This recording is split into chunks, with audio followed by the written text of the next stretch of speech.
Quick intro this week. My guest for this week is the incomparable Mr. Chris George. He is a phenomenal human being.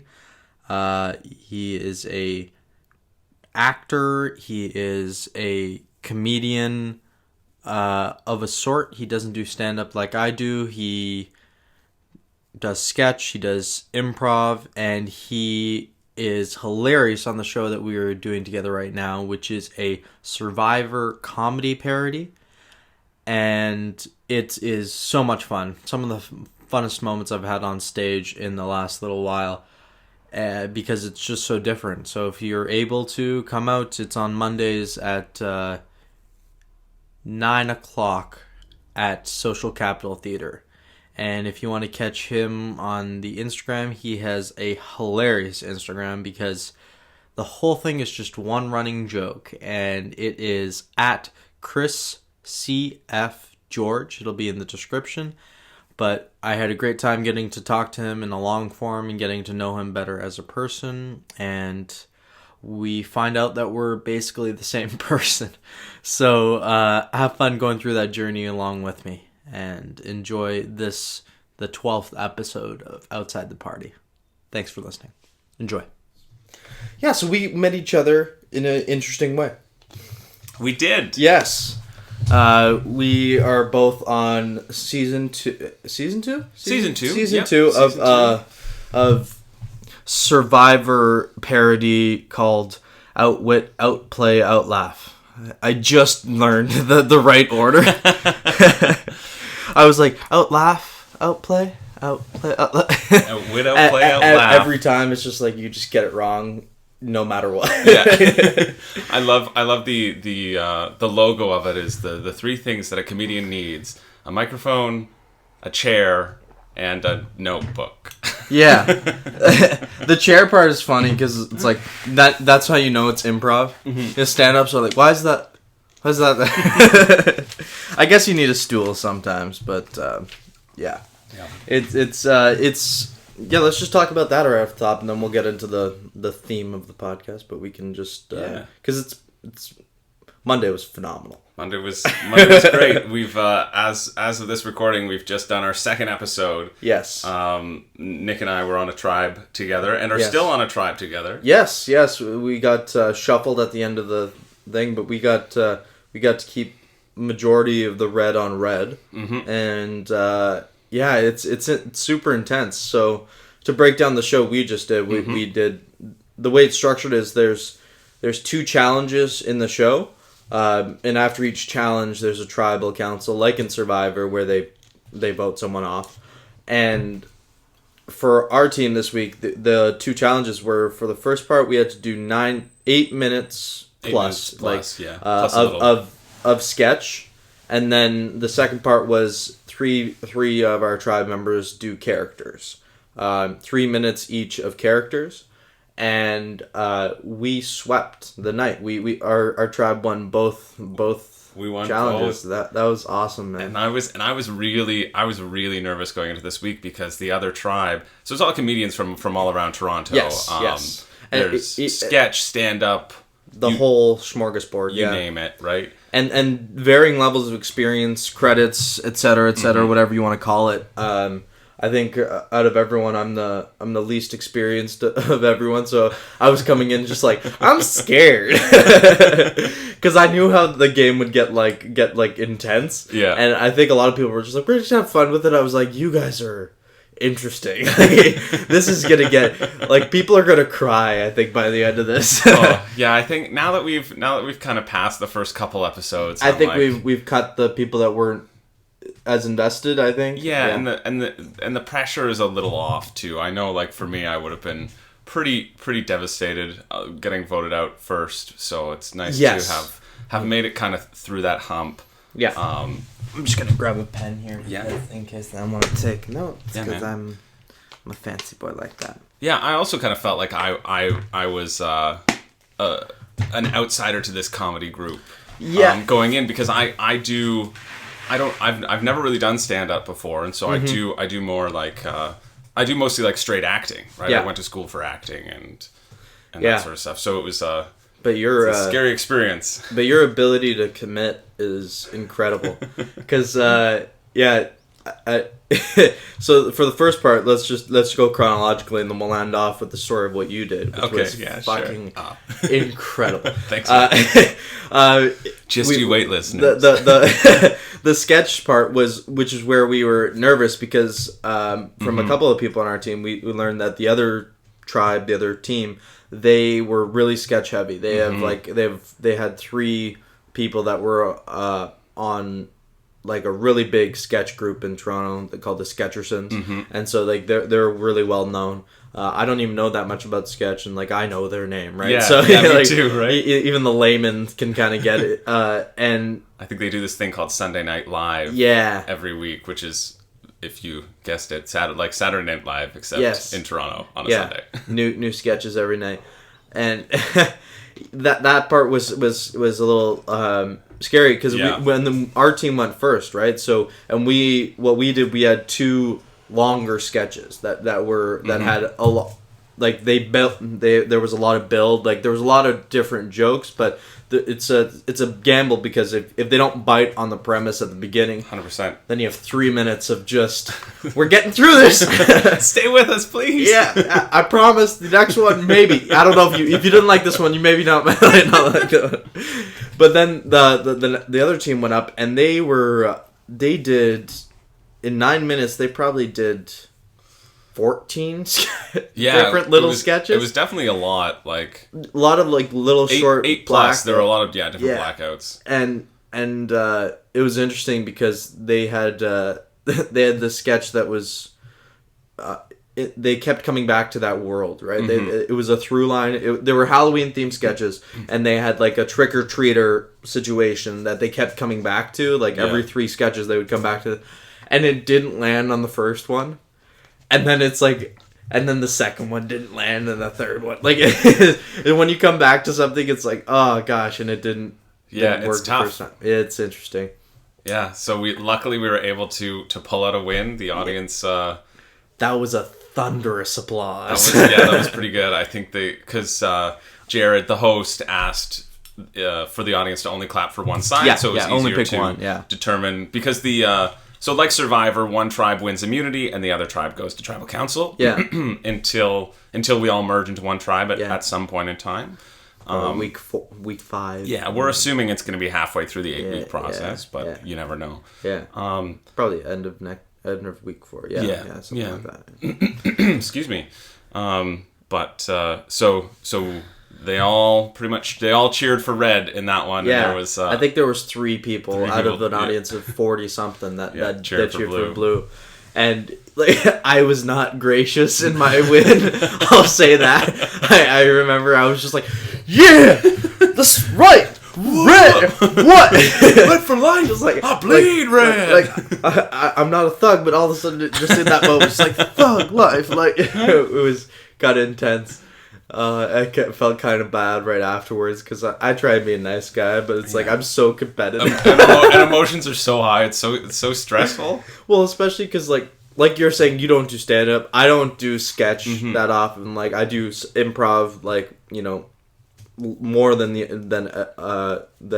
sketch or anything else. But stand up's my thing. So like going into doing like a different avenue of comedy. It's like it's nerve-wracking because you don't know if like you're gonna be able to pull it off or you're gonna be able to sustain it, and you don't want to like let your team down. Yeah. And so I'm pretty happy that like I felt like I contributed. I think you killed it. Both of your characters were so funny. Yeah, and then they landed well, and you in our we had so one sketch was about the many costumes of Justin Trudeau. Yes. Where Justin Trudeau is trying to pick out a Halloween costume. But because of the black and brown face incidents, it needs to be okayed by a committee, and it keeps on coming out with more and more. And we have a very diverse team. Yeah. So what we did was like each of the tribe members that we had him come out as a woman. So Bree came out, and then I came out in as me. insinuating brown face, and then Dakota came out, and she has a native background, so she came out like in mucklucks doing like a native dance, and it was oh gosh, it was pretty like, out there, but yeah, it was out there, and but the audience responded if they don't jump on board, it's like it's really so tense because it's like if you don't get that we're joking, it's like these guys are racist. Yeah, I don't get how you could it's as with all comedy, like you're throwing yourself out there and you hope it lands, right? Yeah. And the only way you can really get it to hit hard and well is to commit fully. Yep. And there's nothing scarier than when you commit fully and it doesn't work. Yeah. Like you're just stuck in an act out. You're stuck in a character that's big and loud and there's silence. There's nothing. And you're just like, keep going. Too bad. Yeah, I'm on the stage for a while. So we got through that. Mm-hmm. The other two went to tribal council. They lost actually one of their really good members, I think. And then I was surprised. She's really funny. Yeah. She was like one of the standouts in the first week. So apparently she wanted to get voted out though because she has a really busy November. I think that was the case for both of them too. Because I know the second one who got voted out booked something and she was worried she wasn't going to be available for the next Monday. So it kind of takes the pressure off the vote too, and makes it a little less personal too, which is nice. Yeah, if people are on board with that. I wonder if they discussed that or if they were just like, oh, well, it works out anyways. Or that's just them like soothing themselves. Well, I wouldn't have been able to maybe make one of them possibly. Yeah, I mean, there's a 3-hour buffer. I could have made it, but I didn't want to rush. Really busy November. Those quilts aren't going to crochet themselves, so it's good that I'm not here. That's so fun. And then we come to the second part of the show where we do where three of our team from each team, 3 people did characters. Yeah. And then 3-minute character sets each. Yeah. From 3 so people. for the other team, the only one that I think that really hit hard was Dolly Parton parody that one of them did. And then she's on our team now, right? Yeah, she is, which is great because she killed it. I didn't get to see a lot of her set, but my girlfriend who saw the show, she's like, "Oh yeah, I cheered for her more than I cheered for you." I thought she was so funny. I was like, "Oh, okay." So I sent Melanie a message. I was like, "Just so you know, my girlfriend thinks you're much funnier than I am." So. Yeah, I was stuck outside, I think, doing a confessional at that point, so I might have missed one of them. But we have to film like confessionals, like talking to camera about our feelings and stuff, just for context. And like real Survivor. If you know Survivor, they're just trying to set it up exactly the same way. They're huge Survivor fans, and they're like they take it so seriously. Yeah. Jared is. I think I'm gonna have him on next week. Or something, amazing! So yeah, he'd be great. Get to discuss it, and then for the character on our team, we had Mike Muratis. He did a MC throat punch. So it was a rapper who only raps about really nice things. So, like, I think the last minute and a half were just him talking about how fluffy and cute his kitty cat was. Called a cat nap or a catastrophe. A bunch of cat puns in there. My favorite line that he had was like, make cucumber sandwiches with little toothpicks with the tips. Bitch, don't you think I know what a tea party is? I love that. Just the anger. And then Dakota's I really like too. She did like a farmer character that was singing a song about 2 pigs that were in love that she had to kill for bacon. And it like if the other 2 characters weren't there, like if Mike was in there, you weren't there, that would have been amazing. It's just I think you guys just like brought it to another level with the intensity. Like Mike's just like out there screaming, like Mike's full was on. Really like his intensity. And he was jumping on chairs and stuff. It was insane. Yeah, he was great. And then you came out and you had a cutoff shirt that had that said Thug Life with Carlton on it. Yeah, you bet it. My boy Carlton. My character was called a fun, cool guy at the club. Oh gosh! Just give us just explain it. So it comes out. So I cut a piece of music together. I just searched generic club music on YouTube and picked the first one. I was like, well, this is generic and fantastic.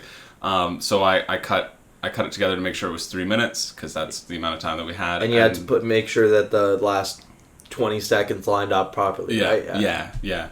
And so it started out. He gets into the club and he's trying to talk to people, and nobody's really paying attention. The usual to him. club, I guess etiquette thing. There's like, what are you doing? Hey, what are you doing? Oh, okay, yeah. Like he's trying to talk, and then he eventually starts dancing with this one person. You did so many little nuanced things in there that were perfect. One of them didn't get a laugh, and I was angry at the audience that they didn't get a laugh. Which is where you did the like, you look at, you did like, you look at me. They're looking at the person behind. Yeah. It is me. It's me. Oh, okay. Cool. That was perfect. Oh gosh, because it's the little it's that. it's so. Oh god, the physicality of it was perfect. It's that sort of environment that I live my life in. So it comes. Is that you're talking? Nope, not me. Okay. Oh, vague, is it me? Okay. Vague awkwardness. Yeah. I do that to other people at malls when I'm bored, especially like anything with multiple floors, like a Yorkdale or Eaton Center. I'll stand by a railing and I'll wave, and I'll just make heavy eye contact with people until someone sees and they start waving, and then I just like watching them process me waving at them because they're like, "That's not Dave," and then they're like, that guy's nuts, like, and then they go on with their day. I just like the idea that like maybe they tell that story later. Yeah. I was just walking by. I literally did the same thing on my drive here. I was beside this. I was kind of like jamming to the music, and I looked over, and there's just a girl just like who was clearly not impressed and sitting in traffic, and I just started going, "Hey, hi," and she looked over, she's like, "Oh, hello," and just gave me a tentative wave. I was like, "Okay, see ya." And then oh gosh, that uncomfortable space that you can live in. Yeah. God, I think that's the biggest thing that performing gets out of you, and I've heard this about acting as an advice thing. It's like it's embarrassing and weird, and the setup of it is uncomfortable and stupid, right? Just in general, like say you're on a set and you're acting, which I haven't been, but I heard a lot of stories, so I'm gonna paraphrase. That like you're there and you have 60 people just staring at you, and you're supposed to be intensely talking about your love for a person. Yeah. Or like even heightened, like you have to have a sex scene with like 40 people watching you holding boom mics and lights. Like you have to completely be okay with looking ridiculous and take things outside of yourself. And stand up like too, and improv and sketch, all of this. You have to commit to things, and you have to be okay with being in a ridiculous place, right? Yeah. And just kind of separating yourself from those feelings, or like feeling them, like it's like, oh, I feel a little embarrassed right now, but we're gonna power through that, because that's the only way it'll land. Like people need to believe that you believe what you're doing. 100%. And you did that phenomenally. Oh, thanks, man. And so the rest of the character is basically the music starts, and he tries to start talking to this person who he's dancing with, and he realizes that they can't hear a word that he's saying, and so he starts unloading his inner demons, let's say. Starting with like, my mom doesn't love me, and just like, but all the while dancing like a maniac to this club music.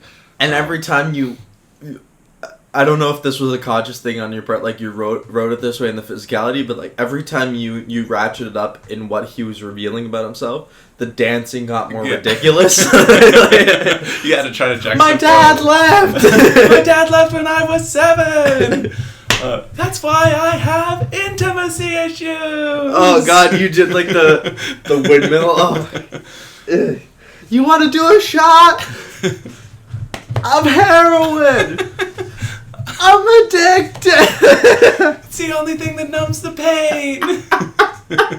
I apologize if anyone's mad about that, but that is just gold. That is just comedy gold. And then ratchet it up even more, and you rip off the tearaway pants. I rip off my tearaway pants. I've got my bright spandex green shorts underneath. Neon green. There was a glow stick break in the middle. Oh, that was I think my favorite part. It came right after intimacy issues, and then he pulls out these glow sticks, and he does it, and just keeps dropping one, but he always has another one. And and you were acting it so well, because the first time you dropped it, I was like, oh, he fucked up. Yeah. I was like, oh shit. And then you pulled out the second one, I was like, oh, he has a backup. Drop that one. You pull out the third one, I was like, oh my god, this is incredible.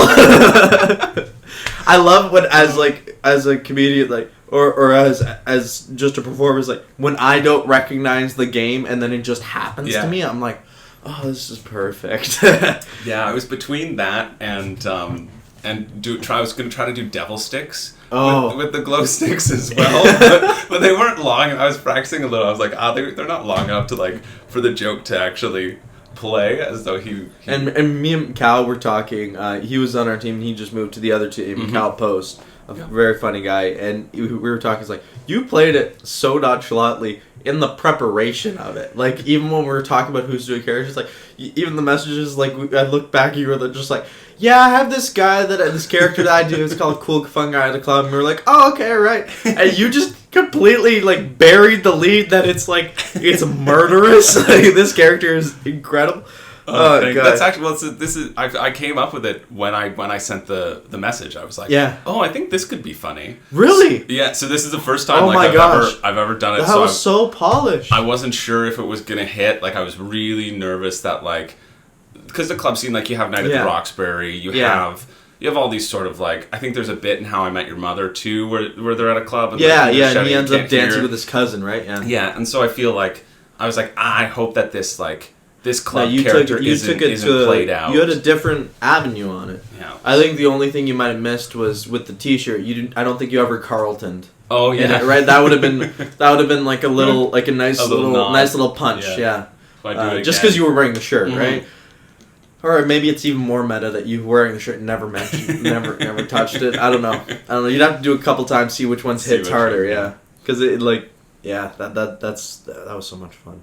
Oh, thanks, man. Anyways, that ends the me appreciating you part of the podcast. Hey, I love this part of the podcast. It's a good part of the podcast, which leads right into the serious part of the podcast. And we're gonna start off. We're gonna go on a roller coaster of emotions. We're gonna start off with. I just want you to tell me about when I ask the question, just what comes first to mind. Worst day of your life. Wow. Yeah. Performance wise, or just in general, like whatever jumps to mind. Like the when you think back to like that day, I have several of them. When I think back to it, I just get a flop sweat thinking about what happened. You know, because you just get to relive it in a little bit of a I don't know, flashback. Just to give you like an idea of what we're doing. It's like we'll do this, and then we'll talk comedy, like peaks and troughs in comedy. Cool. And then sort of bookending a trough of life, peak in life, and then we can get to bring it all the way through. Okay, so I won't make it performance related then. Because we'll get into like I mentioned earlier, bomb and kill and all of that. Yeah, there's not one particular day, I guess, that would stand out to me as like a worst day in my life, but for me, I guess what's immediately come to mind are any of the sort of massive heartbreaks that you experience just on like a personal level. Right. You know, I'm kind of a sap. I'm kind of a little bit of a romantic. We've had, I guess this might be our fourth interaction, right? Yeah, pretty much. And I already feel like I really know you. Like, I think we are kindred spirits in that we get past the small talk and be like, let's talk about ourselves. Like, let's actually get to know one another. And I think that maybe you're more of a wear heart on the sleeve type of person, right? Yeah. So I guess if you relationship wise, it's good to have that, but it's also. You vulnerability is exactly that. It's vulnerable. Yeah, right? It's tough, right? And I feel like now too in my personal life, because of I kind of oscillate between the two. I feel either like really emotional or completely stoic and logical. You know what I mean? And I feel like that sort of stoicism and logic based thinking is something that has been built up over time, and it's also kind of how my brain works. You and I kind of share in common an interest in mathematics. Yeah. I know this from listening to previous podcasts and that sort of stuff. I love that you did your research. Well, that's how I knew. Like I was like, man, Nick and I have a lot in common. Like, I also grew up Catholic. Yeah. I was raised in like a pretty Catholic household. Also, like, not so much anymore. No.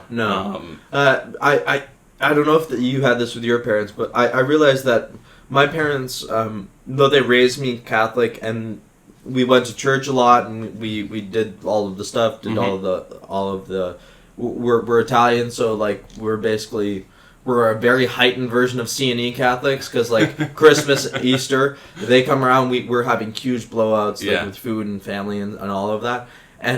But I realized that when I was reached like my mid-teenage years, that we stopped. Me and my sister stopped going to church.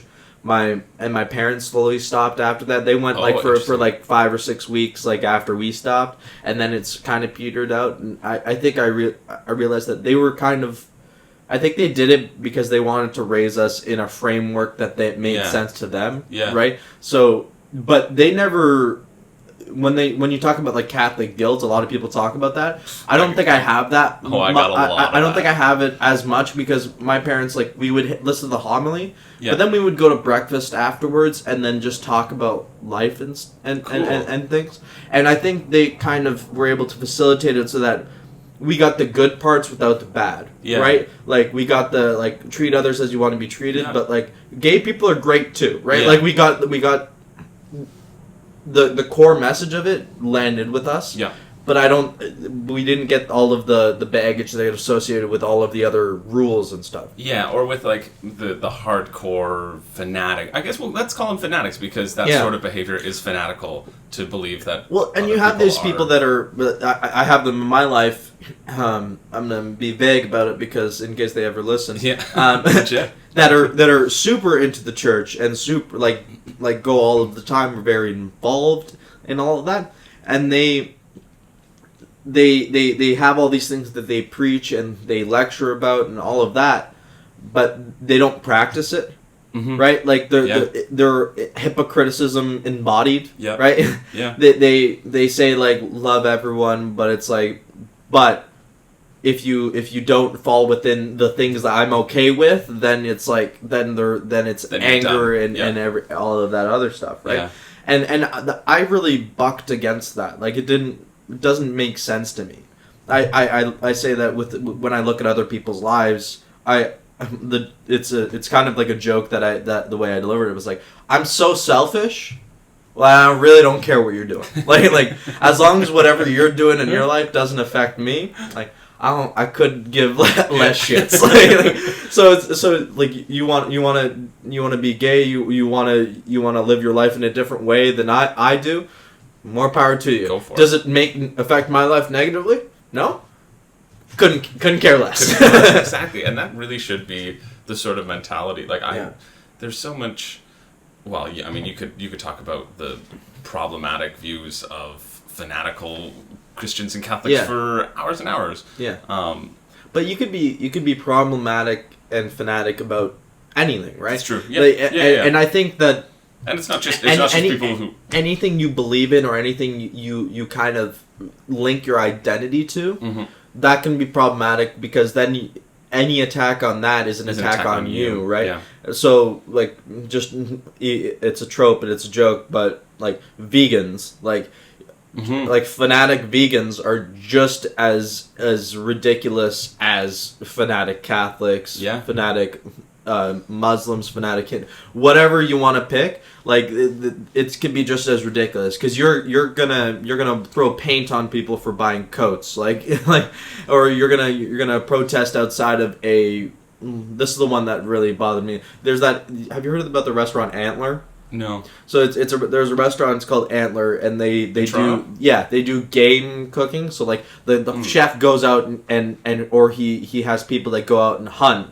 And that's the only thing he cooks is meat that's hunted and vegetables and stuff that are foraged by him or his immediate circle, right? That's neat. So it's a very small restaurant, small seats, probably pretty expensive. Never been there, but that's what they have. It's like farm, literally like range to table cooking, right?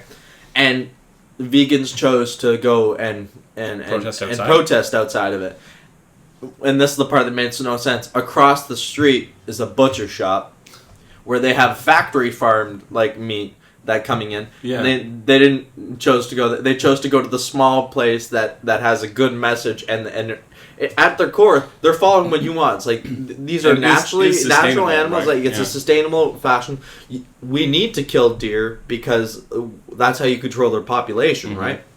There's not enough predators and all of that. That's what I've been told. Ecology and all, and et cetera, et cetera. Yeah. And then I love this because the chef, I when I meet him, he's gonna be like I'm gonna be starstruck because what he did, they were protesting.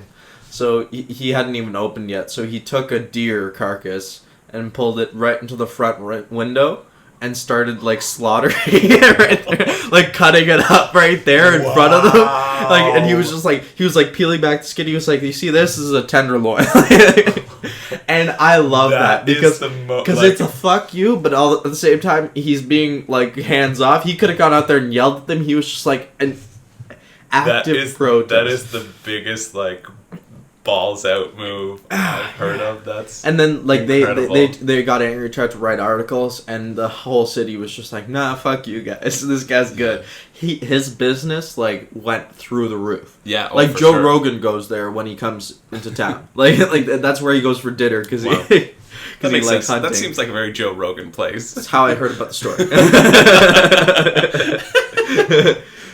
Actually, I heard about it because, weirdly enough, I heard about Joe Rogan's podcast. Like, I got into it through this story because I was working in a co-op and my boss was super into Joe Rogan. And she was going to Antler. And I was like, how'd you hear about Antler? She was like, through Joe Rogan. And then all this conversation goes. Made you want to be interested in listening to the podcast. And then I got super into that. And yeah, I'm able to trace back. Like, I've heard this said that, like, Joe Rogan is just Oprah for men. And I'm like, it's a little on the nose. I think he's a little more hardcore than Oprah. Yeah, well, I mean, he's just like that, you know, a little bit more opinionated than Oprah. Yes, let's say. Yes. It's that guy that person you can look at. It's like their aspiration, and they also seem to be living out what they're talking about in that way. And I just I got super into Rogan for a while and like just like listened to like for 4 or 5 hours a day, just like because I was at work and doing numbers and on a spreadsheet, right? Yeah. So you just put it on. It's like, well, let's hear what Joey Diaz got to say. And it's I was able to track that. I think I got a lot better at stand up just by listening to like these comedy podcasts because when you hear like people who are amazing and operating at the highest level, just talk about how they do their craft, like it's just. I feel like you're able to even just subconsciously jump a few levels by talking about that. But yeah. Anyways, but I guess you didn't have a worst day of your life. You had periods of hardship associated with heartbreak. Yeah, it'd be more heartbreak. Like back in the day, I would fall for people pretty easily, and I also was a loser. So those sorts of feelings would kind of never be reciprocated. Yeah, I had that too. Like the first person, like I was also such a loser, which you listen to some of it, you know. But when I kind of turned a corner in like grade 10 or like end of grade 10 into grade 11 where like I got a little bit more attractive, like still wasn't one, but like I was kind of in shape. I had some sort of like physique and I built a little bit of confidence, and then the second that the first girl that showed interest in me, I was just like, this is fucking happening. This is amazing. Yeah. And then you find out that she had a boyfriend and that she was cheating on him with you. It was just the whole thing. Yeah. I've been there. Yeah. But my conscience is clear because I didn't know. And then I only met up with her once after I knew because I was, desperate. Anyways, but I try and operate off of Harvey Specter Weinstein. Rules. Close. Never be the guy that people cheat with, but because you never want to be that person. Like, but I don't know. There was I had my ex was a lot more attractive than me, so she would one of my incredibly attractive. Yeah. Because... Oh sure. All right. You're so nice. Look at this genuine spot. Who has this? It was my buddy Jesse Ralph. He has a bit that he does on stage about how when you're dating a girl that's attractive, like people just are always sliding into their DMs and stuff. It's like having someone drop off resumes for a job you're not qualified for. Like it's a great bit, right? Just the premise of it. Yeah. And and so that would happen all of the time, right? She would just like her phone would buzz. It's just people saying like, "Hey, you want my like?" In so many words, say like, "You want my dick now? Wow. How about now? How about now?" Like, and it would just it would get so heightened. Like, and I at first, like, it upsets you, right? Like, you're like, this bothers me, but then it's like, you have to become desensitized to it. It's like, everyone's just trying to do what they're trying to do to sustain themselves, and if what that looks like is them trying to, I don't know, get with my girlfriend at the time, like, me being angry about it doesn't really accomplish much. Yeah. I'm pulling up my phone just because I want to show you that I just tried to start having fun with it, like, so, like, there was this one guy that would message her every time she posted a selfie. He would message her just in case. Just in case we broke up, right? And anytime there was a picture that didn't mention me, it was just like, how about now?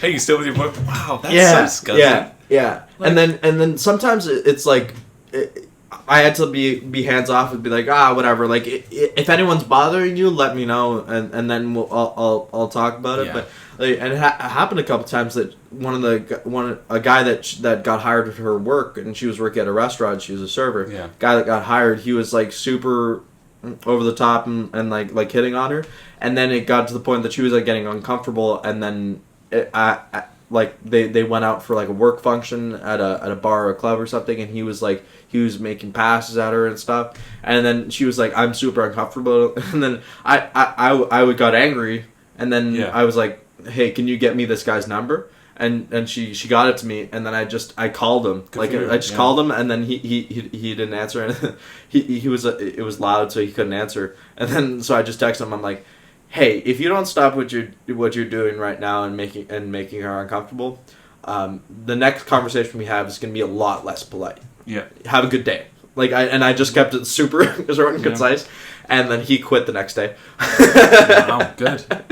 But like it's just the fact that it needs to get to that point sometimes is upsetting. It's horrendous, but I think it's... But the desperation on men's side, on the other side, I understand it. I understand how you get there, but like when you have an inability to recognize the situation, like it's hard. I'm trying to be understanding, but at the same time, it's like... I mean, you can only be understanding to a point, right? Right. Like, sure, we can comprehend what leads to harassment. Yes. And we can understand that, yeah, sure, these guys are lonely and clearly did not learn how to socially function or had enough women in their life to interact with as human beings that they've propped them up, whatever, right? Yes. But 40-year-old version putting the pussy on a pedestal. Yeah, legit. But at the same time, like, yeah, it's great to understand it so that you can approach it in a manner of understanding, but not in a manner of supporting. I think in a manner of supporting the women and being able to protect your female friends who are constantly getting harassed. Yeah. I think but it's this weird state because, like, being the boyfriend where your girlfriend's getting hit on, and like when you're out in public, if you step more than 6 feet away from her, people start to drift over or just start staring in a ridiculous way, right? It's like, because I am a more of a confrontational person, like it's this balance of like, do I let myself get upset? What do I let bother me? Yeah. Right? Because if I let little things bother me, then it can quickly get out of hand all the time. And then the thing is, like, in a weird way, if you let that stuff get angry at her, let you get angry, sometimes like just the level of emotion can get displaced, and then all of a sudden you're angry at her. Yeah. She didn't do anything wrong, but like you just it's the emotions can get misplaced. So it's hard to try and regulate yourself in that, because I am a super logical person, but I am sensitive as well. Yeah. So it's trying to balance those two things, because it's easy to me and my ex always had this issue, because when we would fight, I would be super logical. and she'd be like, why aren't you That's invested? Why don't you seem emotional about this? I'm like, because if I get emotional about this, I'm gonna scream at you in a way that's gonna be super uncomfortable for you. So I need to be able to remove myself, compartmentalize a little bit, and look at it objectively.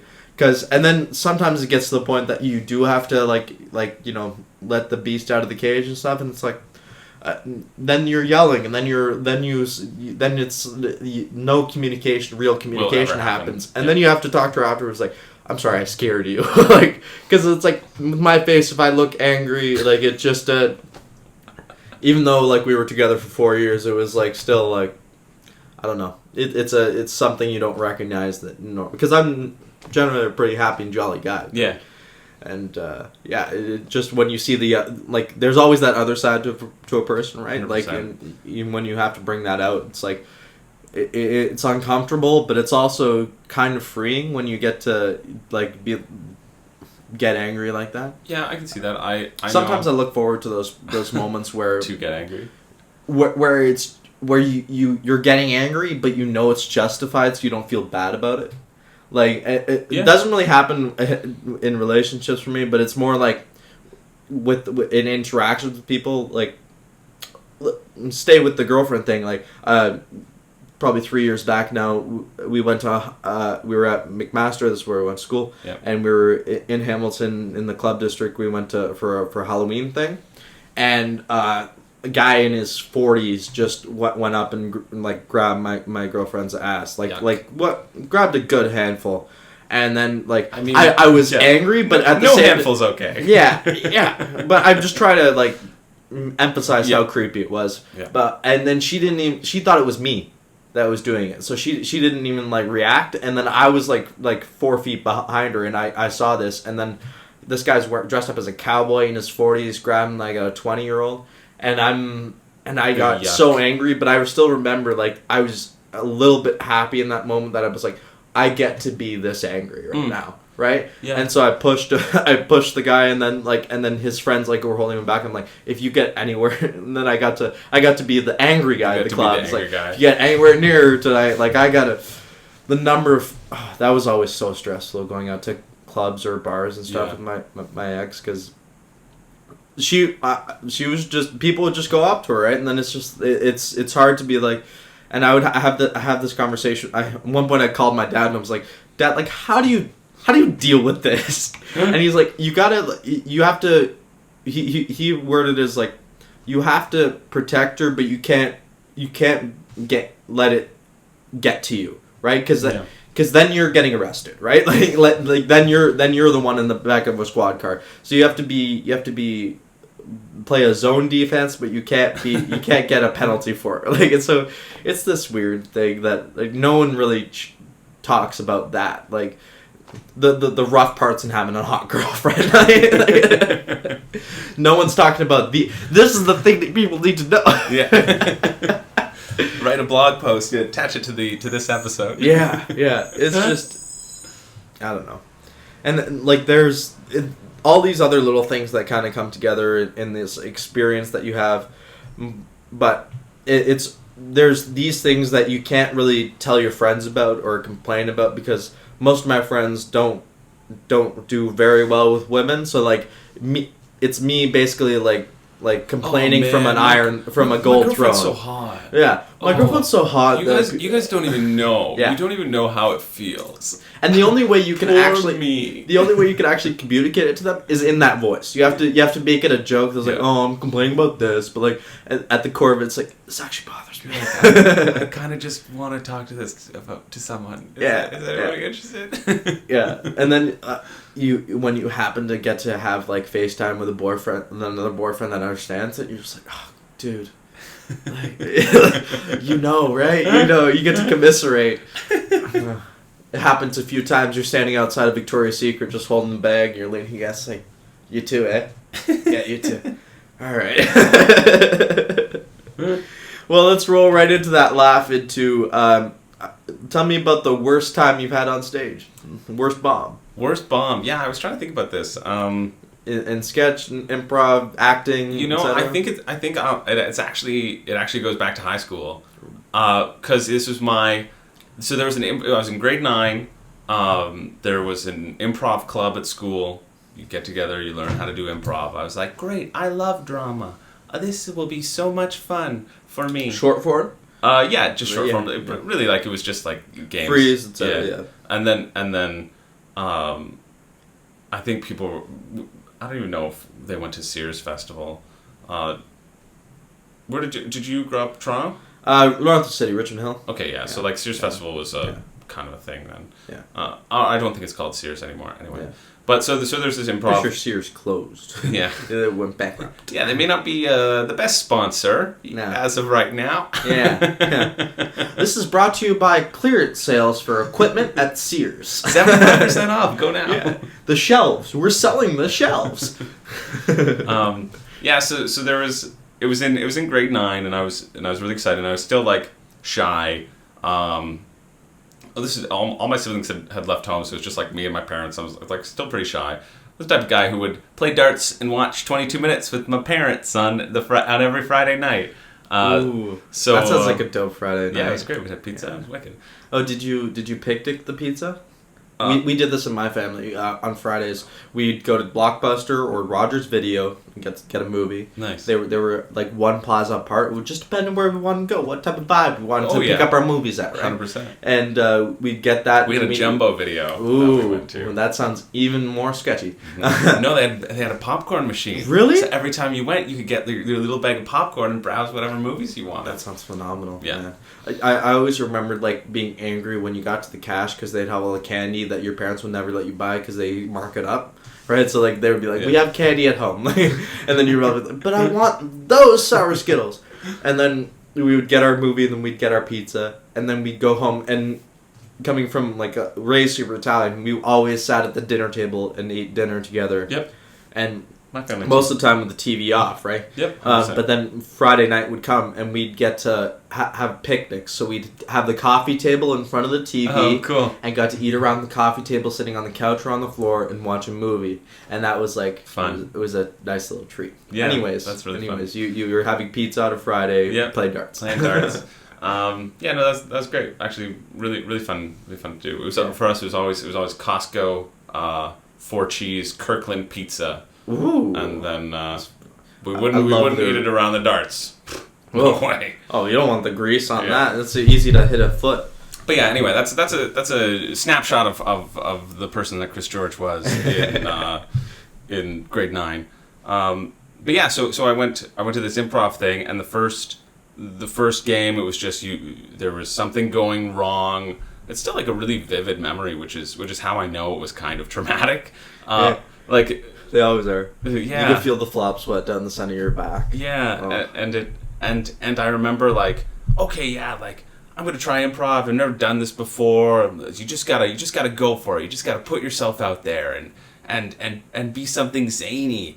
And so like I came in and there were these there's this coconut bra, but there's a bunch of props you could use. I was like, great. So I put this coconut bra on. It was like a meeting that they were having, and I came in. I was like, hello, did someone order a Hawaiian dancing lady? And there were these mean grade 12s who were there, and they booed me immediately when I came on. Clearly they were like assholes, or homophobic or whatever. I mean, that's just.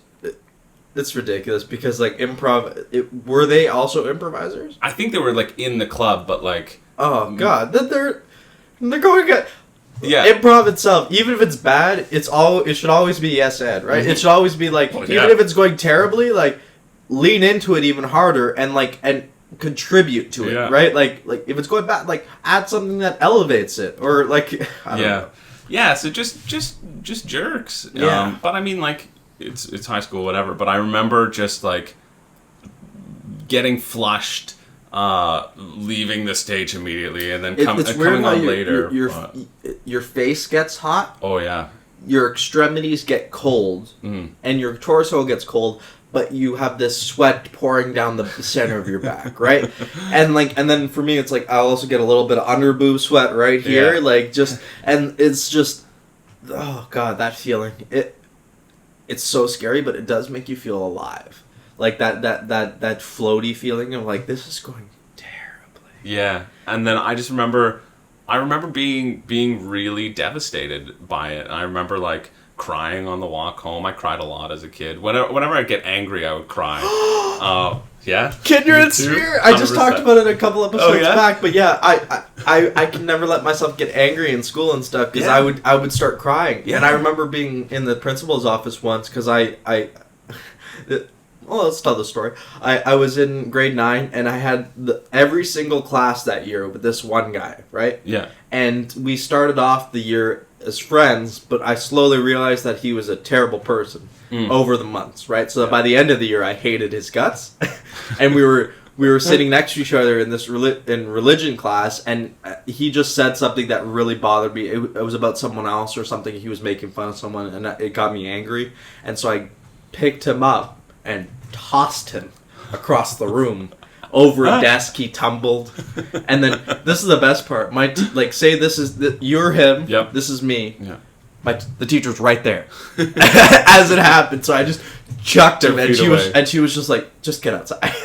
And I got sent to the principal's office, and then get taken down, getting in trouble, and they're talking to both of us, and then we were talking about why it's happening, and I start to cry because I'm angry, and then I threaten his life because I'm crying, because I'm like, if you tell anyone about this, I'll kill you, and it worked because I looked insane, because you just see a guy that's angry, but tears are that's just this gotta stab you, right? This guy has no limits on what he'll do. And so I don't think he ever told anyone that happened, because no one ever mentioned it to me. So yeah, outside. Luckily, the principal and all the what's it called, executive whatever branch, the staff they liked me. So I only got in school suspension over lunch for a week. Yeah, and I was like, I got out of this clean. Well, but I'm sure you were a good student. I was a super good student. That was completely out of character. Right? So I've only had a couple scuffles. Yeah. That was the only one I got punished for, basically. I had another guy that I probably mentioned it at some point on the podcast, but every time I walked down the hallway, he was not also a loser, but he was he latched on to the popular kids. Mm-hmm. They made fun of him all the time, but he just hung out with them, so he kind of got to feel the cachet. Yeah. Every time I would walk in the hallway, he would be like, "Sup, fag?" He would just all of the time, and I was like, all right, you're homophobic, whatever. If I was gay, what's the problem? And then I would just keep walking, right? It didn't bother me. But then one day, my great uncle passed away the night before, right? And I spent the whole night at the house, waiting for the funeral home to come get the body. We were just talking, crying, all that. Yeah, a lot of emotion, right? Yeah, totally. Went to school the next day, and feeling a little upset and low because I was like, oh, I miss him, all of that. And and I'm walking down the hallway. He happens to do this that day, and it hit the right way, and I was just or the wrong way, whatever you call it. So I grabbed him, and I shoved him against the locker, and I was yelling at him, and I had my fist cocked like this. And then at that moment, my different religion teacher, comes out of nowhere and tackled me. Full on blindside tackle, I was right here. He got a nice wrap, and lifted me and set me down. It didn't hurt, but he was winded me a little bit and set me down. And then he was just he knew the kid. He was just he looked at me. He was just just go to class. And I was like, fair enough. And I just walked away. Yeah. And then that guy never made eye contact with me for the rest of our high school experience. So it's interesting. When. Well, it's about standing up. Right? Yeah, in terms of a lot of bullies. Well, that's the thing. You've seen it in every sort of teenage movie trope, is that you got to stand up to bullies and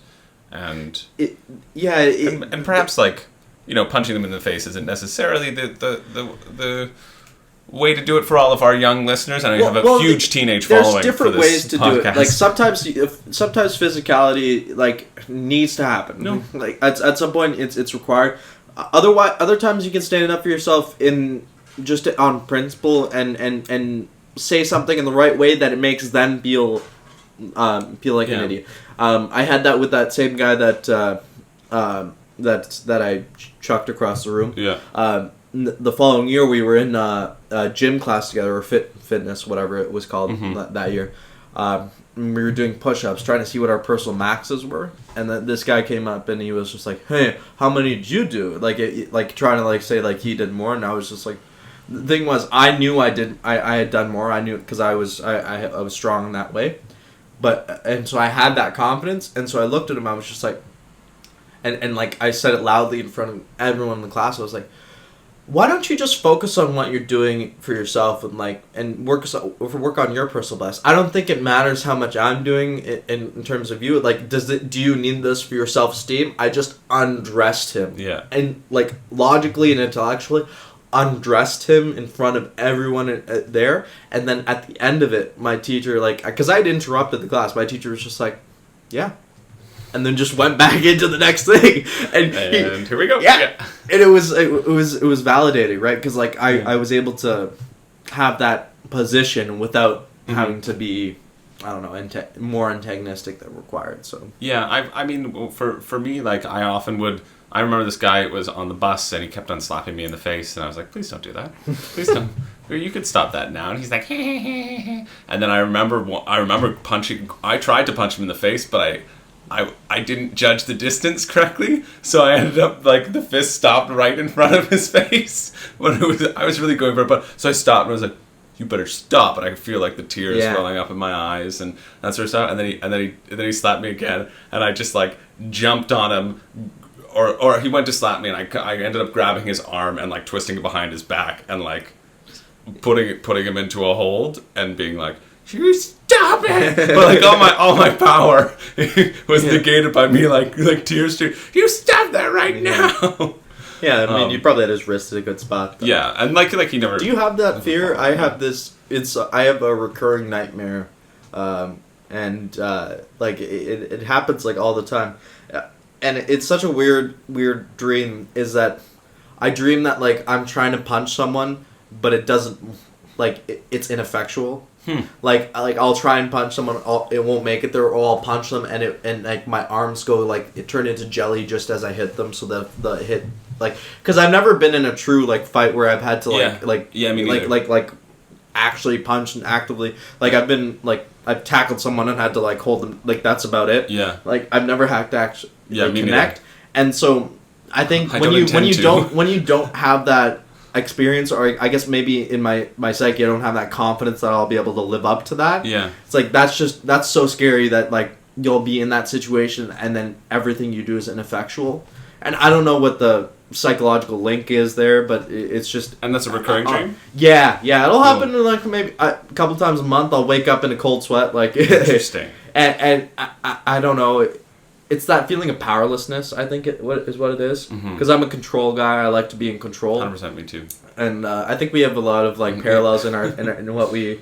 I can't believe we both crown wearing. Yeah. It's rare that you run into that. But all the time. It's just, it's just, it's like, and then you just feel your arm go limp, like as it hits, like it almost turns into a noodle. It's interesting, and it's a real fear. I'll bet. Wow. Yeah. The only dream about punching that I can remember is that I was in a boxing match, but every time I punched, the person punched me, it was like really soft, and every time I punched them, it hurt.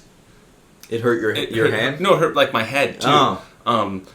And then I woke up, and there was a spot on my like right above my right eyebrow that hurt, and the part of my right index finger that hurt. I was like, this is weird, and I went kind of like to scratch it. And then I put my face in my pillow. I was like, oh. So my theory is that every time they punched me, I'd slam my head into the pillow in my sleep. And then every time I punched them, I'm pretty sure I was punching myself in the face as I was asleep. Because I woke up, I was like, man, why is my forehead... I hope you were sleeping alone. Yeah. This is when I was younger. I was like, why is my forehead hurt so much? And my index finger. I was like, oh, when I tested it out. I was like, oh, okay. I'm pretty sure I was just punching myself in the face. So that's my only punching thing. I have a recurring dream sometimes when I wear my retainer. Because I had jaw surgery in university. I had to have jaw surgery for corrective measures. Not aligned? Yeah, not aligned. I had an open bite, so my teeth only touched in one spot. Oh my god. Yeah, so whenever I clenched my teeth, so I had a bite block which covered the back teeth, but also I would never be able to bite into apples. Anytime I bit into like a. So you would have to slice them and then just like put them in as slices? Yeah. Or anytime I bit into like a sandwich, like the meat would come out. Anything that requires like your teeth to make that sort of closing motion to cut things off, it wouldn't happen. The scissoring, right? Yeah. So I had jaw surgery. So now I had braces as well because my teeth were real janky. Right. I got the metal in there too. Yeah, and so I still have to wear a retainer. Or else my two front teeth still start to separate. But whenever I wear my retainer, sometimes I have this recurring dream where I've got just this wad of gum in my mouth, and I'm just like, no matter what I pull out, it does not stop. It just keeps on expanding, and it only happens when a retainer is in. So clearly, my brain is like, get this out of my mouth. Yeah, it's the only recurring dream I've ever had. I used to grind my teeth when I was asleep. So like that, I didn't know, but like the dentist tells you, right? Yeah. And all of that. Yeah, I had, yeah, seems like we were both weird kids. Like I had a lot of anger that I had to. Me too. That I didn't know how to outlet. Process. So like and because I was like I was a really like good student and a good kid, and like I always followed the rules and all of that. And so like I think when you do that, and you don't have an outlet for all of the, I guess the craziness or the other like emotions that don't fit within that framework. That mold, it's like right? You're the good kid, right? Like you're the good student. The good student doesn't get to rebel, doesn't get to do that. So I don't know. Maybe I'm acting that out now because I have a university degree and I want to do stand up. Like maybe that's me doing it now. But like I would take it out in weird ways. Like I would get angry at me and my dad are really similar. Like both very stubborn and both very and. In general, like in life, we both have like we're almost always right, and the only time that we're wrong is when we're talking to each other, right? Because one of us has to be wrong, right? And because I'm younger and more educated, just on paper, like it's usually me that's still right, and he's dad, right? So he can't be wrong. Yeah.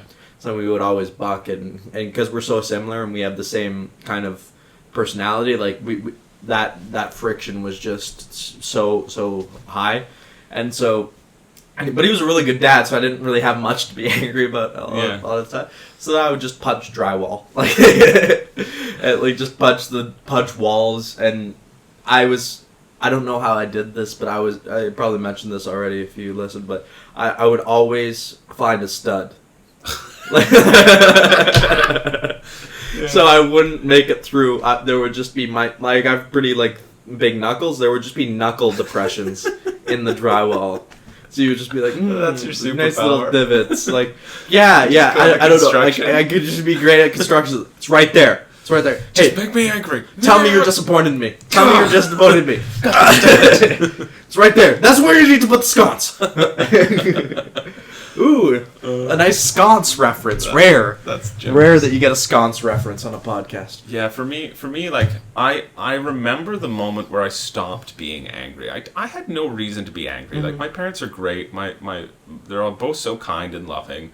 Like, I don't know what I was. I think we're just the world. I think for me, like I didn't have a lot of trauma, like family-wise or anything like that. It was just shitty other people. And I think, for me it was also, I also remember getting angry is because I had really high expectations of myself. You know what I mean? And when those expectations weren't met, I didn't know. We are so alike. I didn't know how to deal with it, right? I just did, like the solo podcast I did the other day, I talked about that, because like, you'll probably resonate with this really well. Yeah. When things don't go my way, I'm not upset about the thing that didn't go my way. Yeah. I had built up a whole future off of that thing happening. Yeah. That when say like, you know, you want to get a part or you want to get a job or whatever, if you don't get it, the whole future you had created in your head goes away, and that's the thing you're upset about, right? Yeah, totally. Oh my god. Yeah. And so I remember like getting really angry, and I remember in like grade 10, I was curling because I curled in high school, and now I curl. I've gotten back into it. It's great. Curling Curling like hurry hard on the ice. Yes. Yeah, no, I was curling some sweet. I only do curls when I work out. Well, I like to go to a very cold building and then just do bicep curls. Right there. And then I watch women scream about sweeping. Yeah. I had a bit that I wrote that it never really worked, but it was just it was so stupid. It was like I always wondered what professional curlers were like in bed, and then I watched curling and I knew. Hurry hard, sweep, right down the center. Like it never worked because people don't watch curling. But the premise always made it's the same. Yeah. It's the same joke as like watching tennis. It's like, oh, that's what they're like, right? Yeah. But yeah, I remember just like slamming my broom into one of the rocks because I was so mad, and everybody on the ice just kind of stopped and looked. And I was like, "Ah!" Stopped and looked at me, It's the most nonchalant sport ever, too. I know. It's like so casual, right? No, not really high intensity. White people just doing weird pliés. That's all it is. Just long strategy. But yeah, and then slamming into it, I remember seeing everybody kind of look at me, and I went, wow, maybe this whole anger thing is like not a good way to interact with people. And then after that, it's so weird because it's those that little embarrassment got that embarrassment. It's those little things that kind of shift, your mindset, and anything can kind of be a trigger to that shift. Yeah. But I remember after that being like, okay, just calm down. And I kept on telling myself to calm down, and then so now I kind of like pride myself on being able to stay level-headed, right? Even in those intense emotional situations, it does feel good. It feels good to feel extreme emotions, right? Yeah. I know even talking about heartbreak before, whenever you get your heart broken, you kind of, at least for me, I kind of relish that feeling, it's that sadomasochistic, sort of view of like, yes, I know I'm like broken inside and I'm devastated and the world it hurts me so much, and you can feel it inside your chest, and then at the same time you're like, oh wow, I'm feeling this such incredible emotion right now. And you kind of, like, at least for me, I know I stay in it longer than I need to because it's that sort of like that feeling of being able to feel those kind of extreme emotions is in a weird way like gratifying. I heard this. I'm a huge fan of Tom Segura and like his podcast, and he mentioned this on his podcast when he was talking about going to therapy or something like that, and he was saying that his therapist told him that he exists in a narrow bandwidth of emotion. Like, so his peaks aren't very high, his lows aren't very low, but like he just stays within that, but that also prevents you from feeling any extreme emotion, right? Which is a protecting thing from feeling the lows, but like you also don't feel the highs. And I kind of understand that because like it resonates with me a lot, because I don't let myself get super angry. I don't let myself get super sad. Yeah. I don't know if I'm feeling super low, I know I just have to go to an open mic and just tell some jokes, and maybe I'll feel better, and then I'll get back there. But when I do get to feel like that extreme sadness, it's like it's nice to. It's painful, but you're right. You're feeling something. It sounds like it almost sounds like we're dead inside. But what it is I think it's that we're so connected to our emotion. For me, it's like I'm so connected to how I'm feeling that it scares me to feel that way, right? And so I know that once I let myself get that past the point of no return, logic goes away with it, right? Yeah. And I never want to let myself get to that point of anger, because 100%. And going back to like when you're with a significant other, once you get past that point of no return, and for me, like I know that I'm a smart guy, and I like being logical, but being a smart guy and insightful but when you combine that with anger towards a person, I know I would be, if in that state, I could say something to someone I care about that I could never take back. Yeah, right? 100%. Like, you could say something in that state that will ruin your relationship going forward, Yeah. right? And that happened. That happened, like, where you say something that, like, cuts them so deeply that, like, you have to repair it for, like, years to come, right? I know particularly, like, with whenever my girlfriend and I get into an argument or whatever, if emotions are high, like, it's the same thing for me, and it kind of sounds really kind of. Do you like to pause? I like to pause. Oh, I like to, like, hey, like, we're angry. Like, let's take a minute. Like, I'm gonna go for a walk. Like, 100%. We're the same person. And we yeah. It's like. My arguments go. She'll say something, and then I'll just sit in silence for like a minute, and then I'll be able to say, because I'm going through all the different responses in my head, and I'm like, okay, if I say it like that way, I'll hurt her. Yeah, you know what I mean. Or if I say it in this way, I really want to say this thing, which I know will be biting and really cut to the core, and then the other part of me is like, don't say that, you stupid idiot. Like, you care about this person. Yeah. Why would you hurt them? And why would you say a thing that you know is gonna, like, strike to the core of their insecurities or whatever? Yeah, and so it's then you sort of, like, but there's also these things that me and my ex, I've only had the one long-term relationship, so that's why I keep going back to it, is that we would fight in different ways. She likes to, like, get, like, super big and get angry, and she felt a lot, right? She feels a lot, she which is a strength, because it's like she is able to connect to people and feel their emotions, be empathetic, which is a huge strength, but it's also a weakness, because everything would bother her, right? Like, the littlest thing that would really throw her off. Like, for example, she won't mind me saying this because it's a true thing. It's like, if she had a plan in place for what we wanted to do, and say one thing went wrong in that plan, that would ruin her whole day. Yeah. Right? So say it's like, we were supposed to leave at this time, we were supposed to get this table, but we can no longer go there. She would be in such a bad mood that would ruin the rest of the day. Like, and then that would make me upset, because it's like, okay, I know this didn't go your way, but can we pivot? Can we still enjoy each other's company? And then it's like, and then when you have that, and then it would be hard to get her back to normal, right? Yeah. Back to be able to enjoy it and you know, reassess the situation. And me, like, I like to take a pause, take a breath. Like, I'll take, like, hey, I don't want to like have this fight right now. Can we take a couple hours? I can go for a walk, you know, and then I'll give you a call, and then, like, so I can think about what we're actually fighting about. Yeah.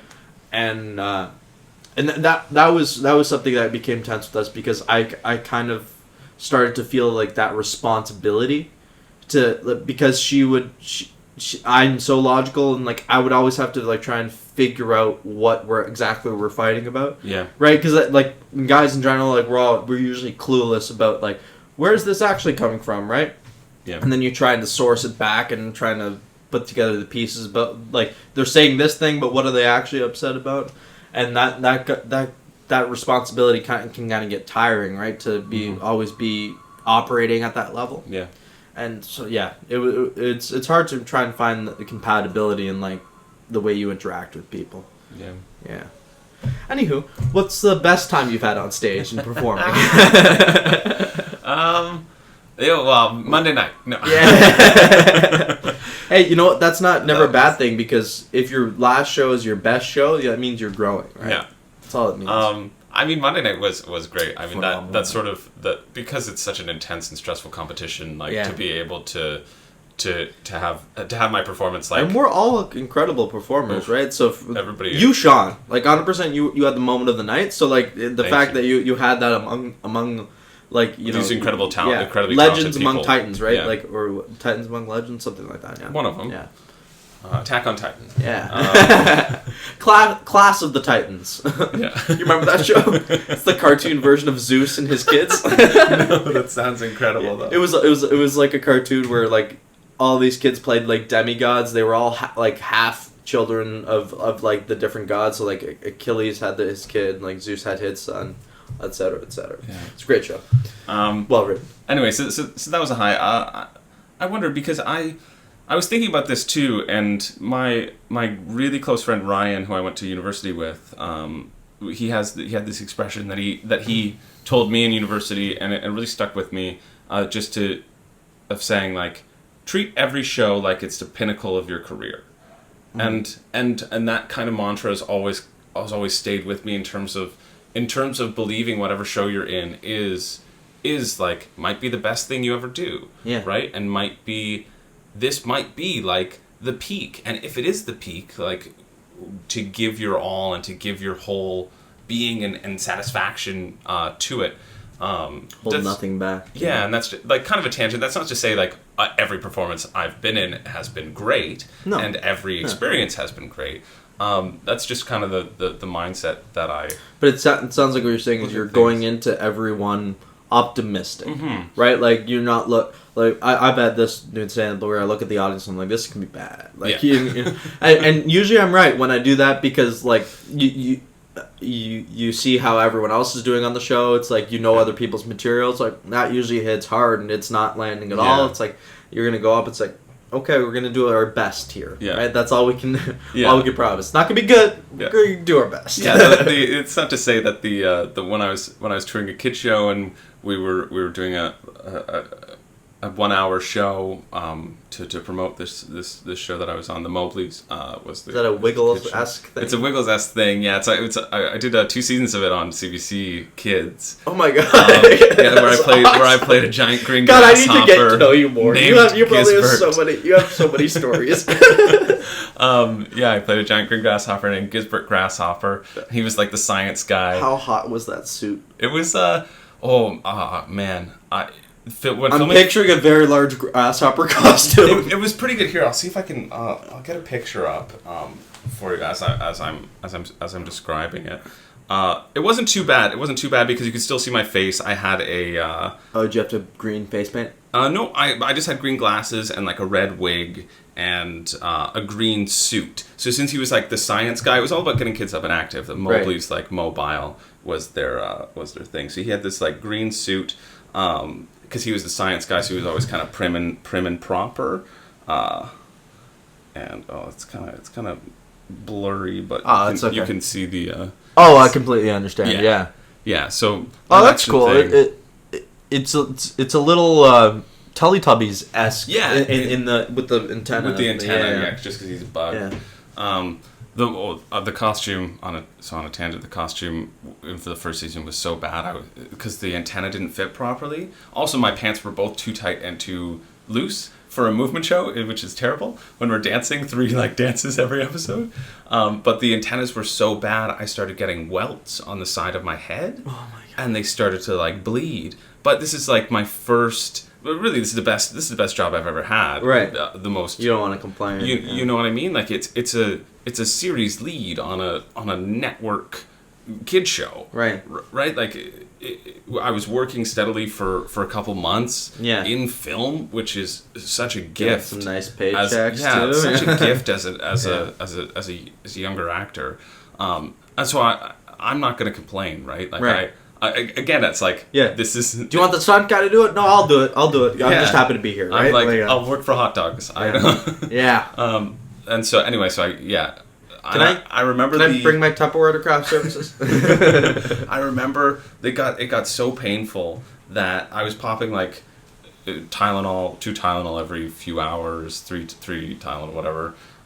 Just getting an ulcer. Just really, really, really painful. I was getting pain in parts of my head that didn't have any pins or anything, right? Because the pain was so much that it was transferring to different parts of my head try to a tension headache. Yeah, to try to balance out the amount of pain. And then at the end of that one shoot day, when they took the antenna off, the relief was so immediate and cathartic that tears came to my eyes, and sounds like you're describing someone who likes wearing nipple clamps. It's it's painful, but then when they take it off, oh my gosh, never come harder.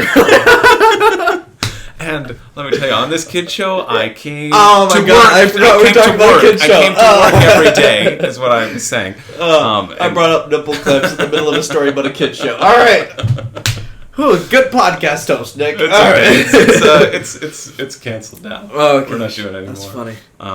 But yeah, I was like, oh, this is how torturers, people who are It's being like Chinese tortured water torture. It's like just little droplets of pain, right? Yeah. Can love their torturers because they're the ones who cause the pain, but they're also the people that cause the pain to stop. Yeah. And so that was such a unique experience that I don't think I've ever felt in my life. That sort of relief, passing. And I know I've sounds like you were one season away from that guy in Homeland. Yeah, exactly. That's what I was thinking. And I was not expecting. It's not like I was sad then he or gave any me an emotions. apple, and I fell in love. Like, I was like, yes, I'll do whatever you need. The president, here we go. Yeah. I'm in the bunker. Let's do it. Spoiler alert.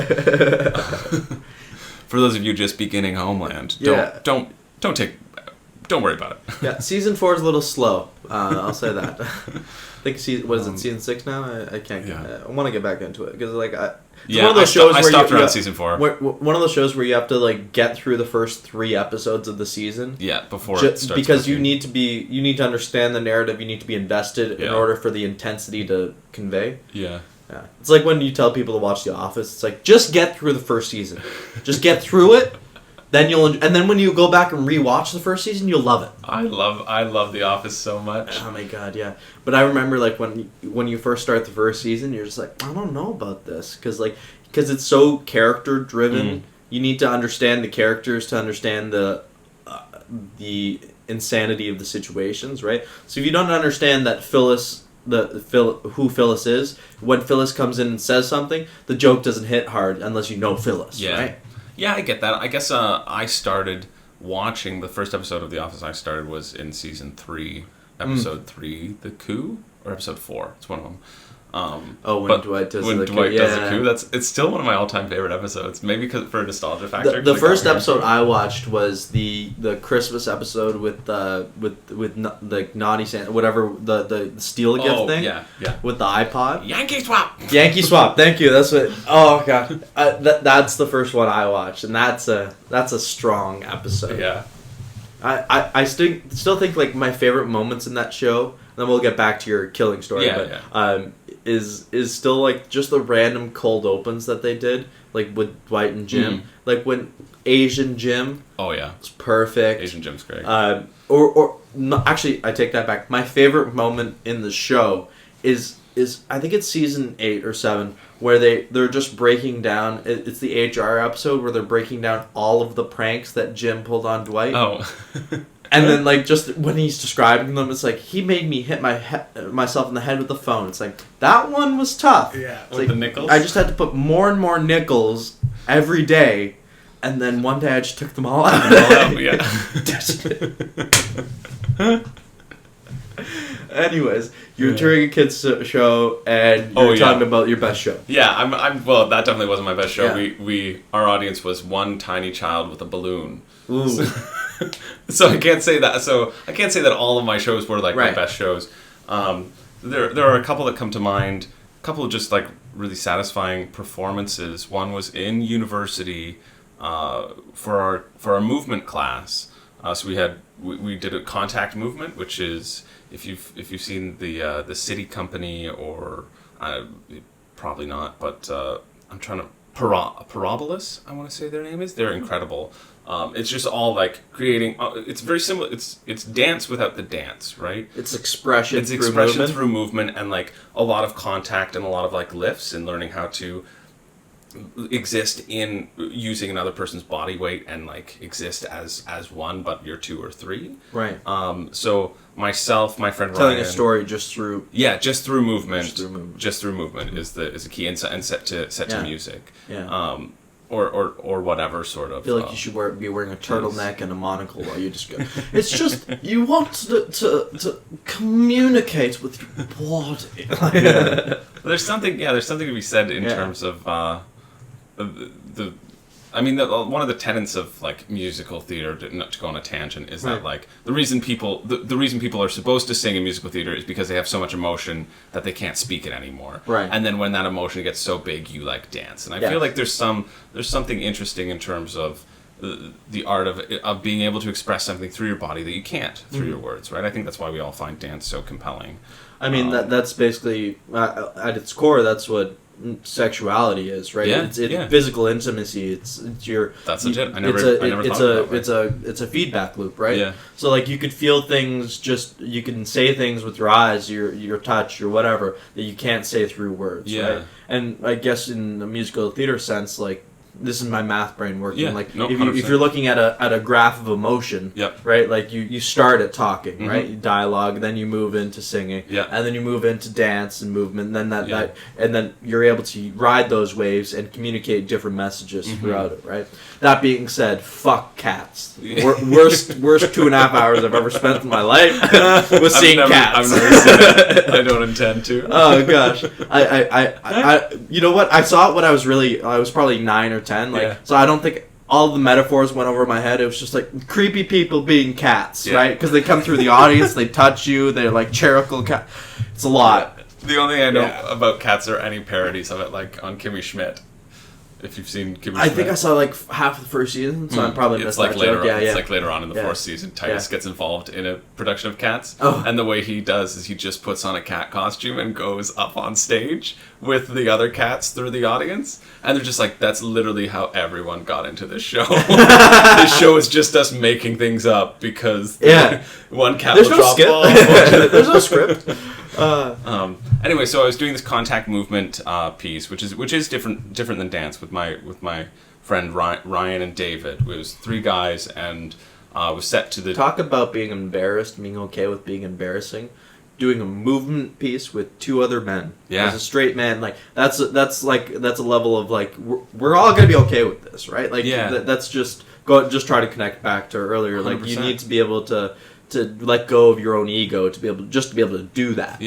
And that's also like a topic that kind of fascinates me, is that sort of, and this is what the piece was actually about, is that sort of sense of male intimacy, you know, and why it's still so tough to be emotional as a man, right? It's often frowned upon by a lot of other men. Yeah. Like if you're emotional around a woman, like they'll usually be like, yeah, emotions are accepted. Yeah. I feel them. Yeah. But if you're emotional around I don't know if you have this. I have a really hard, like, even though I cry, like my tears come easy when I'm feeling a lot of emotion. It's hard for me to cry.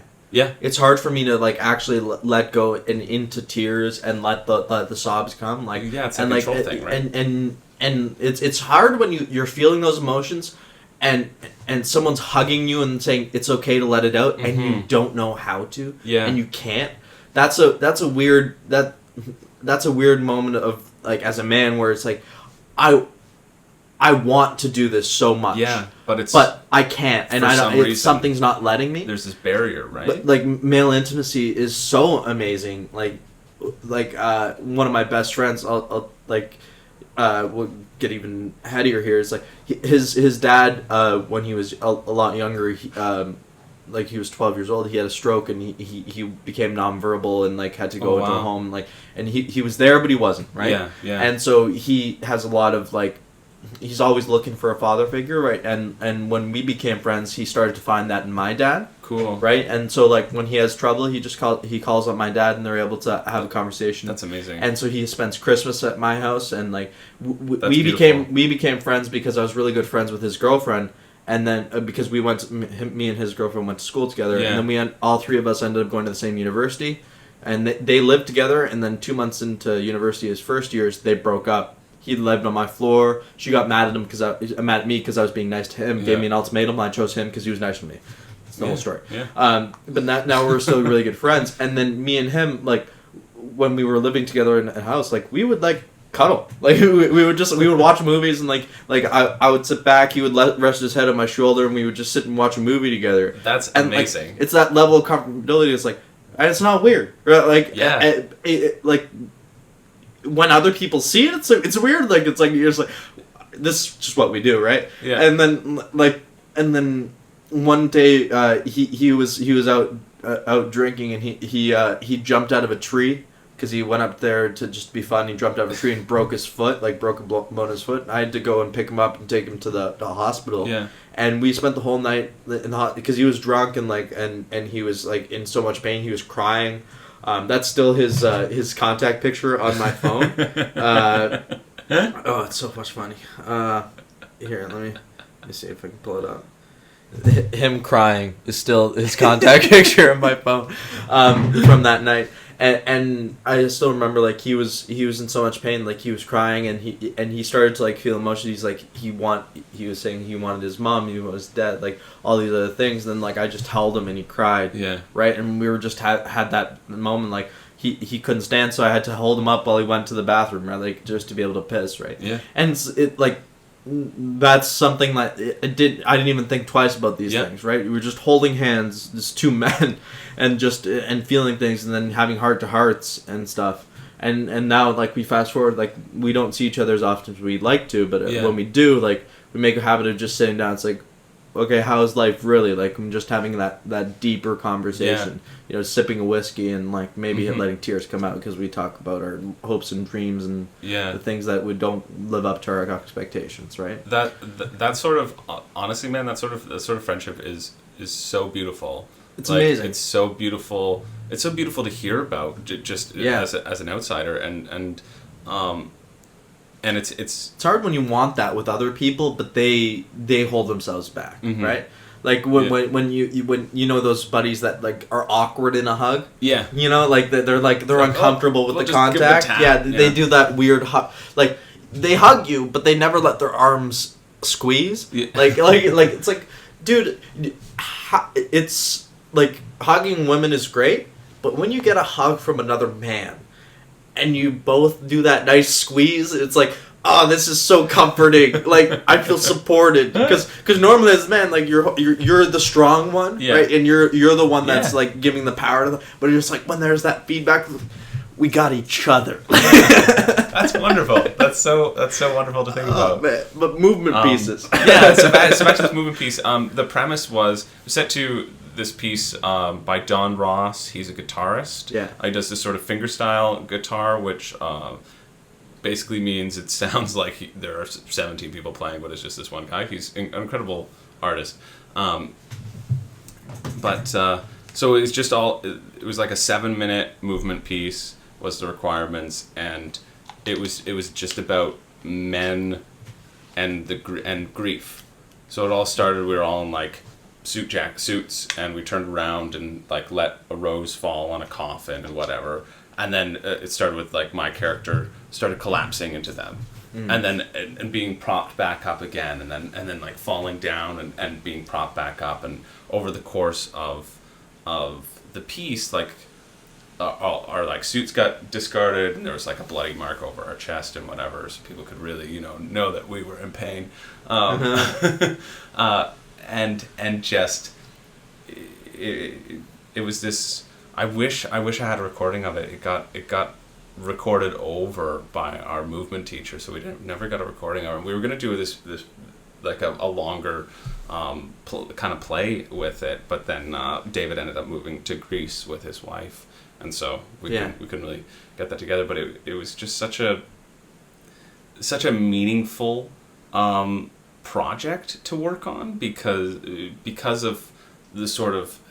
There weren't any words needed, and all you saw was the body contact and people literally helping each other get back up on their feet, right? And then eventually there was this door that we had in the corner of the stage or the space where we kept on trying to open and get out, and we couldn't get out, and yada yada. And then myself and Ryan formed like a human staircase as David slowly walked up over it and like walked up over the door and then opened it from the other side, and we were all like able to go through, and that was like the end of the piece. Right. Only through working together can you get over this barrier. And just like support, just trying to like the general thing is supporting one another, and that it's okay to feel, and that it's okay to like break down and be supported by. Which is a general message that people know, but also just to be supported by like other men, and like it's okay to be vulnerable as men. Going back to like what we were saying earlier, like these realizations we come to, right? And they're all simple, Every big epiphany, Is every big lesson or thing that you realization you come to is simple, right? It's like personal connection between people is important. Like it's okay to feel emotions. Put yourself out there. No one really cares. Like it was thinking that much about you.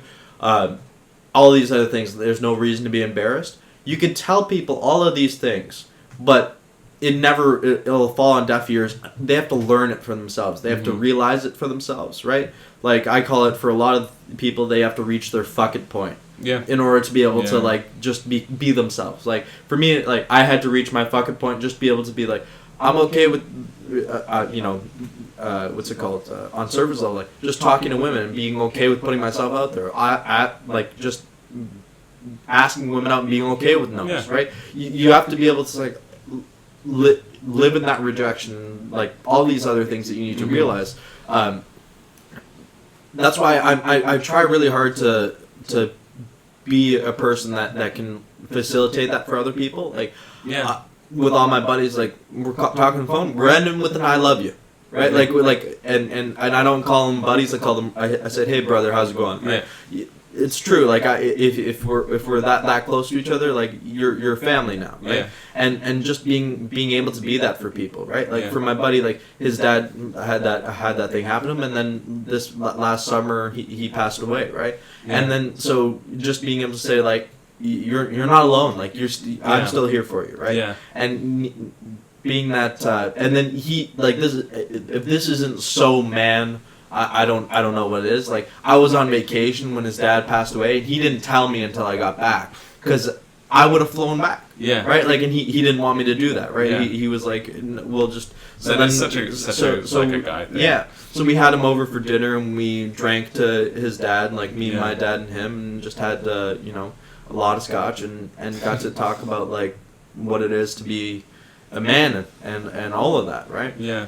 And it's just all of these things, all these like tangents or all these experiences we have to go through just to be able to know something that we heard in the first place. Yeah. Right. Yeah. But that's such is life, right? You need to be able to.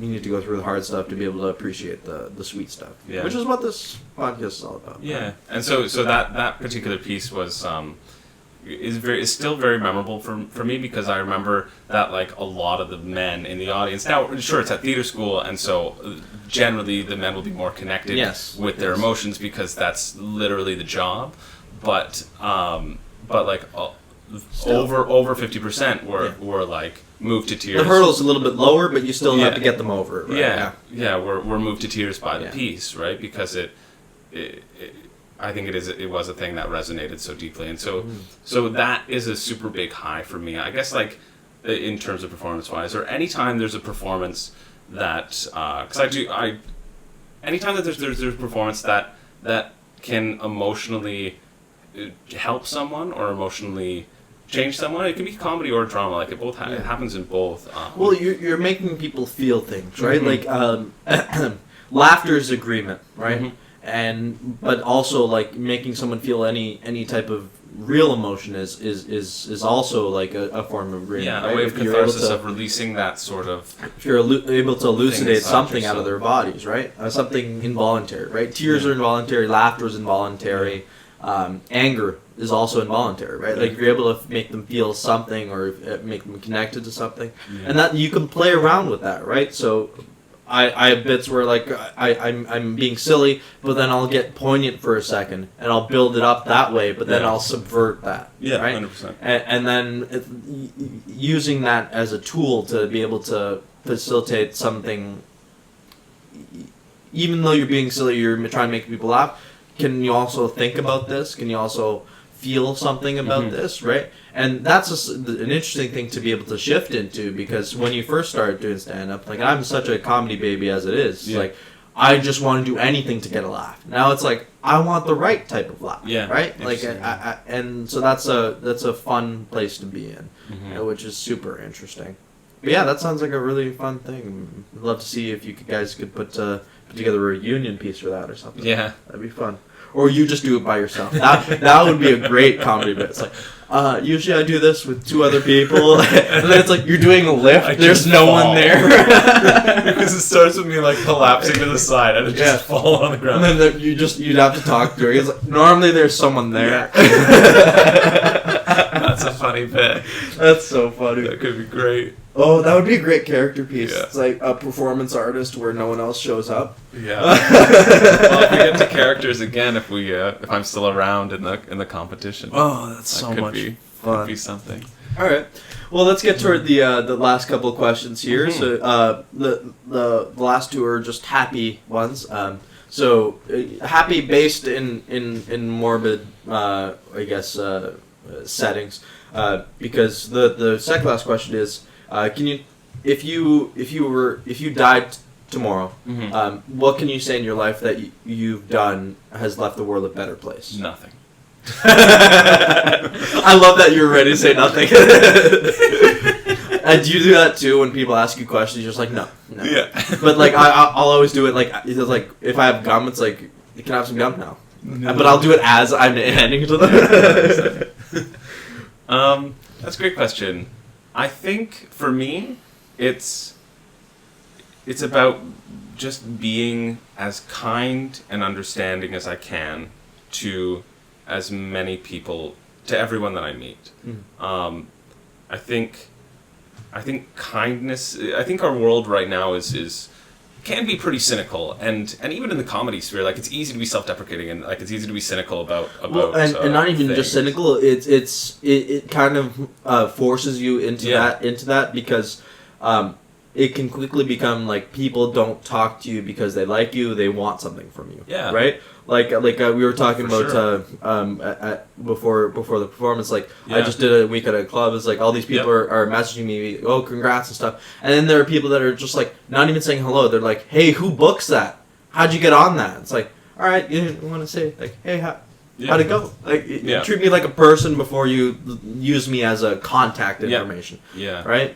Yeah, and so there's a lot of I don't know what it is, but I feel like kindness is not underrated, but it's not in short supply, but I think it's just such an important resource to put out into the world, right? It never costs you anything to be kind to someone, even if they're this is like my potentially naive way of the world is that like when we were talking about fights earlier, I was like I don't intend to ever be in a fight because I feel like I'll be able to either diffuse the situation with my logic and words and intelligence or just or with understanding, and so I would hope I'm still young enough that I can see myself. It's gonna happen at some point because I don't know. It's almost happened with stand up a couple times. Like just like it wasn't me, but like someone was on stage saying something. There was a drunk that came up, and I was about to jump in, but like just to break things up. It's like, but that could easily get out of hand, right? Any type of situation like that, you never know when you're going to be called upon. Oh, for sure, right? Like obviously that. Also, I'm young enough to think that, like, I should be doing, Even logically, I'm like, you don't need to. When I was out on the same Mobley's tour, we were walking downtown, and these guys were, I don't know if they were homeless or not, but they were asking for money. I was like, oh no, sorry, and we were going under this bridge, and they were very big guys, and the everybody who I was with was kind of getting sketched out. I was like, oh no, sorry, and they started talking. I was like, oh, I just tried to respond with kind, and then one of the guys just like grabbed me and like put me into like this bear hug hold, and I was like, wow. And I'm 6 foot tall. I'm average weight, like 180. Yeah. I'm like average strength and whatever. This guy had to have been 5 inches taller than me, like.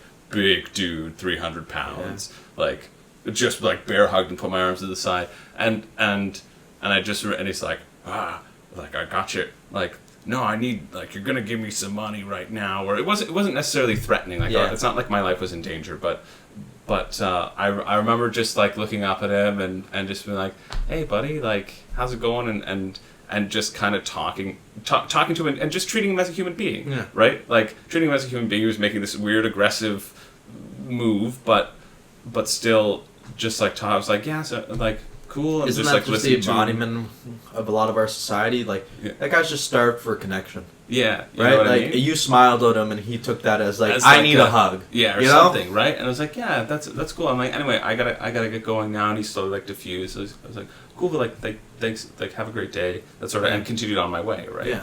But it's that sort of that's why I feel like that sort of kindness mentality. I hope can get me through a lot of situations. Yeah. But if I were to die tomorrow, I would not that I've. Hey, it's never. It doesn't have to be anything big, man. Yeah, it's not. Like it my be a answer for this is performance. just me saying that like I was able to maintain relationships and connections with people throughout my life that I think made both of our lives better. Yeah. Right. Like just making sure that in my friend group, my parents' place is the place where we hang out. We hung out in high school, where we still hang out now. Yeah. Like. That's the place. Like we come over, we have food together. We get to catch up with one another. We get to be friends and still. And that's and I think that's one of the most amazing things. Just being, and that's what I really look up to my parents for. By no means are they super wealthy, but like we're like at this point like they're upper middle class, right? But they don't spend. My dad doesn't buy cars. He doesn't do anything like that. We spend thousands of dollars, like in a night, having people over. When we have people over, we'll have like 50 people over for a birthday or a gathering or a barbecue or whatever. Lovely. And my dad will just go like, all right, let's hit the LCBO and like hit the beer store. Spend like $900 on liquor and food for a night, right? And then you factor in everything else that would like and just have. They all they get out of it is just having people there for connection, and I love that. Like that's wonderful. That's my dream is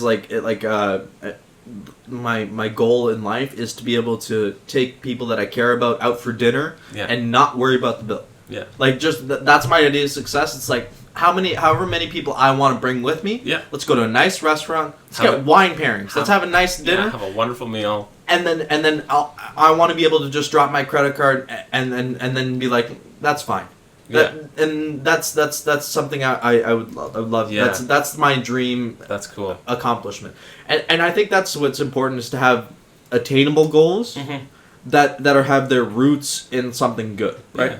Yeah. Like I want to do stand up. I want to be famous or like be known for that. Yeah. But because that allows me to do all these other things, that allows me to do more comedy, do more of the thing I love. Yep. Not because I want to be a swinging dick down the street that people notice, right? Yeah. Like that's not what it is. I would love to be able to be known well enough that when I walk to a restaurant, they're like, "Oh fuck yeah, here's a table right here," because I'm a fat kid at heart that just wants food. Yeah, that's all. That's it. Yeah, but it's all these connection things.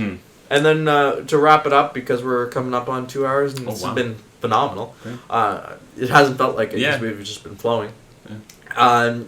Thanks for sticking around, listeners. Yeah, to bookend it from the beginning. Tell me about the best day of your life. And what I mean by that is if you could wake up tomorrow and relive a day, you don't get to change anything. You don't get to do anything differently. You just get to go and, like Avatar-like, relive that whole day again.